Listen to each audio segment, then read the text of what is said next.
Alright, as I said, I was going to do another video on utilizing hexatonic double stops, two-note harmonized figures to play on dead flowers. And so just as a refresher, hexatonic major, if you know your pentatonic major in the key of D, let's say here, D, E, F sharp, A, B, those are the 5 notes, penta, 5.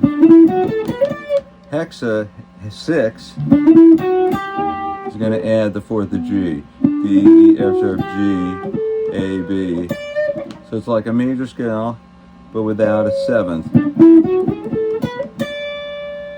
So what's cool about that is having no 7th, you're always kind of staying in the major realm, and the 3 chords of a 1, 4, 5 in the key of D, that's D, 5 is A, 4 is G, and 1 is D. And that's the progression, the very simple progression of dead flowers. Using the hexatonic gives you that moment with the G that can relate clearly to the 4 chord.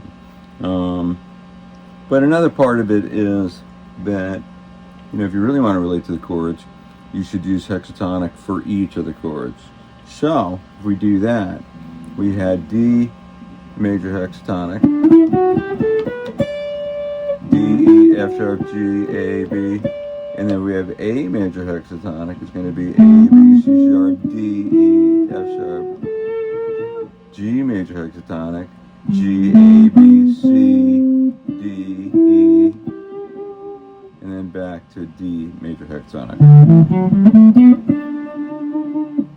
So a good thing to do is to play these harmonized lines based on hexatonic for each of the chords. So basically you have a melody on one of the strings and it's going to get harmonized. So if I play this melody over D, just so happens that's based on pentatonic major. Doesn't have the G. But if I want to harmonize it, it's useful to use the G. Now I could do the same thing for A. I played A, B, C sharp, E. So that's like pentatonic, but then the harmony is going to include that 4th from hexatonic major and A. Hopefully this isn't getting confusing. One more time, D was A. G could be G and B.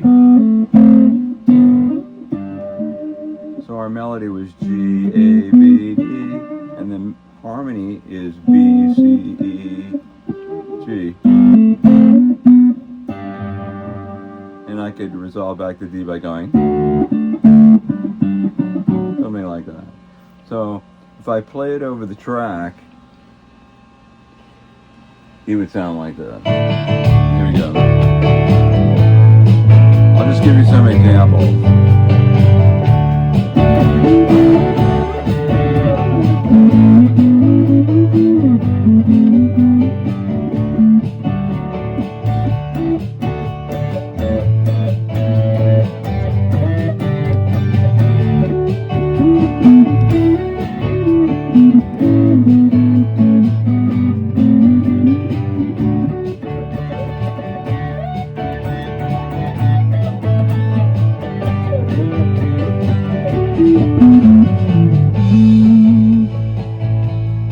What I did was I just try to move around freely using those different shapes, because what ends up happening is when you go,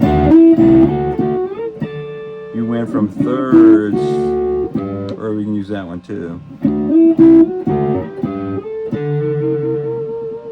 I didn't, because I wanted it to be 4. 1, 2, 3, 4.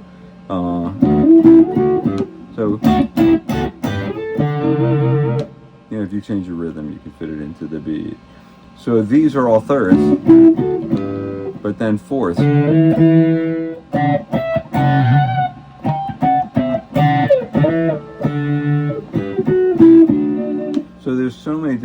variations that you could do. One I did was on the way up, I went,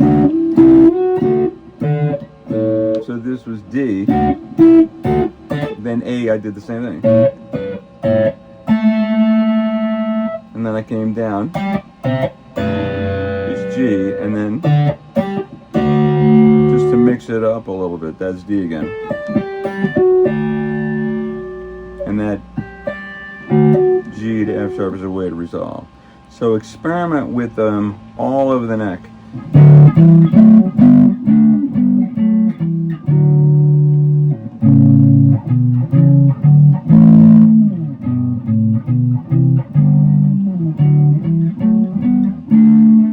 They're endless. You'll find a million variations and things to come up with, can inspire new melodies and new approaches to soloing over this chord progression, and you can use it in everything, in blues and just about any kind of song. It's a great way to construct melodic solos and lines.